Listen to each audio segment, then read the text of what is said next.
we did the two questionnaires, one in 2007, one in 2009, and to be fair, we lost a lot of responses on the same questionnaire, so the activity wasn't terribly productive. But it's very interesting that in 2007, the strategies schools were recommending was TA support, individual pupil support, whereas by 2009, they were talking very much about strategies, much more include pupil tracking, much more inclusive into the general ethos of that period.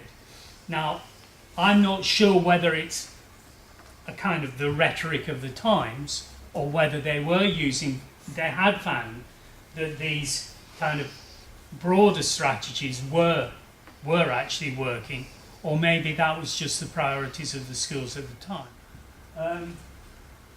Personalization, again, which was one of the strategies, with quite a lot of conversation about vocational education, was seen as key to engaging and retaining pupils through the secondary phase. So schools recognise that, parents also emphasise that.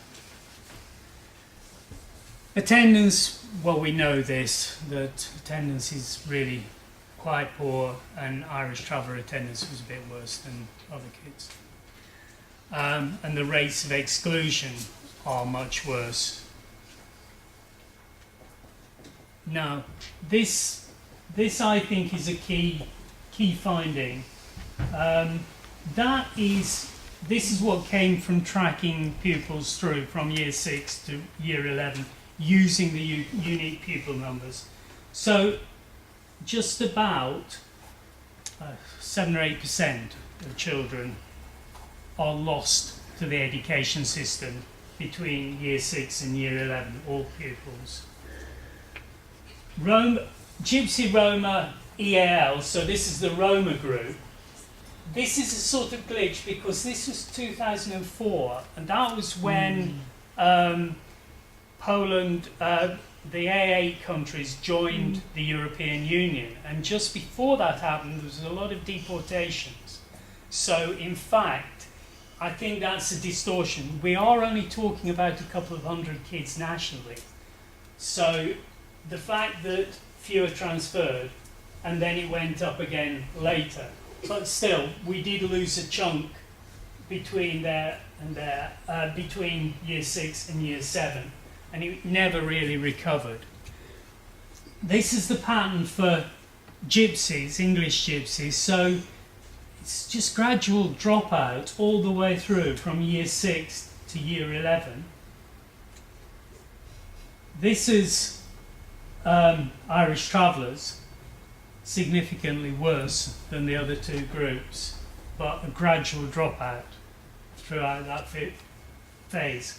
And if we do the same in terms of gender, probably no surprises, boys a little worse than girls. Yeah, these are the two Roma groups. That's Roma girls and that's Roma boys. Interestingly, girls are actually more likely to drop out than boys, whereas when we look at gypsies, boys are more likely to drop out than girls, and Irish travellers much more likely to drop out, and boys more than girls.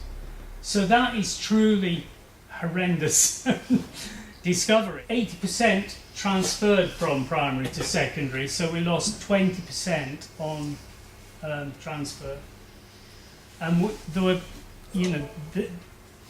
it seemed that it was social issues, that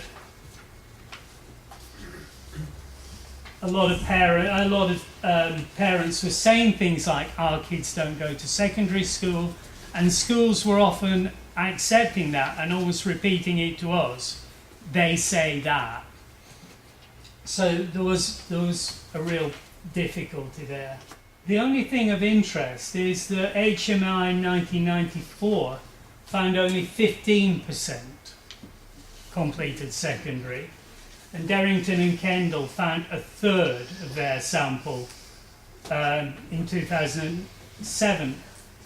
completed secondary. So basically, we're moving in the right direction, but very slowly.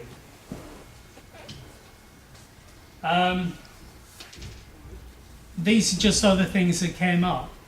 30% attended more than one secondary school, whereas that was only 18% of other groups. And pupils who had missing Key Stage 1 and Key Stage 2 data had higher rates of free school meals eligibility. So this is where we're getting the idea that poverty and disrupted education are linked. Getting on to the good bit, our positive conclusions. This is how we looked at outcomes. This is what we thought the outcomes that we needed to look at were. We weren't just looking at SATs levels, GCSE outcomes. We were looking at transfer, retention, attendance, engagement, enjoyment, progression, attainment, and health and well-being. So quite a broad range of factors. That's what we're talking about at schools. So there are that group of outcomes. And what we concluded from our analysis of the case studies there were 6 key themes which came up: safety and trust, respect, access and inclusion, flexibility, high expectations, and partnership. And what we also found is they were all interdependent, and really without one of them it would be quite difficult for pupils to reach those outcomes. For example, if we took safety and trust, if the children don't feel safe in school, then no matter how high your expectations are, how flexible your curriculum is, they may well not do well. Same way, if there isn't what we call mutual respect, which was mutual respect between teachers and pupils, but also mutual respect between pupils, then children are likely to end up feeling socially isolated. They aren't likely to get the best educational outcomes. We also realised there were other things which were beyond the control of the school, which would be issues a bit like relationships within the community. We visited one school where the local Gypsy site was really very much part of the local community. There weren't any issues. And so it had a positive spin. Children growing up on the site were saying, yeah, we want to go to that school, everything works well.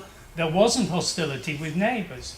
In other places, quite the reverse would happen. And however good the school was, it was struggling to counteract what was going on outside. The same with educational policies. We have things like the academies. You know, if you have, you can have something like that, where a school has a bad Ofsted, and the priority goes on to raising achievement, and the patience which they had with children who were on the borderline kind of runs out. And so there are those sorts of things. Partnership, we would say, as far as the communities were concerned, safety and trust and partnership. Safety and trust is absolutely the top of the parents' list of priorities. Their concern about education is much less than whether their kids are going to be safe. And that tends to be broader than just physical safety, although in some schools that is an issue, but moral safety and moral well-being. And certainly a lot of the families who are going for elective home education would cite either moral pollution or drugs and various things like that. So there are issues. The top of the list, and just this is an anecdote, but it was told to us in these, which was the school had persuaded a family to let their children go on a school visit, school journey, sorry, and there was a coach going with all the seat belts, all the health and safety, fine. The parents refused to let the children go on the coach. They followed behind in a car, and their notion was, if anything happens to the kids, it's my fault. So what they're actually saying is, if I injure them, it's better than me giving the kids to the school and something bad happening to them there. It's kind of counterintuitive in a way, but the whole thing is, it's my kids, I have a duty to look after them. If I do my best to do that and fail, that's okay. But if I give my kids to you, who aren't part of my community, and something bad happens to them, then I'm an irresponsible parent. So it's just, I mean, I think that's extreme, but it really kept coming up. That is the key. Partnership was also stressed in the strategies resources for the Gypsy Roma Traveller History Month, where there was a whole booklet given over to relationships with parents. And certainly that has been the role of traveller education services, sort of mediating between communities, families and schools. And where schools take over that role, it does seem there needs to be a partnership. And most schools had somebody within the school who was a point of contact, whether it was giving a phone number, greeting children coming into the school, whatever. That partnership was key. But also there's partnership in terms of the Every Child Matters agenda, where you have social, economic issues impacting on education. There need to be partnerships there.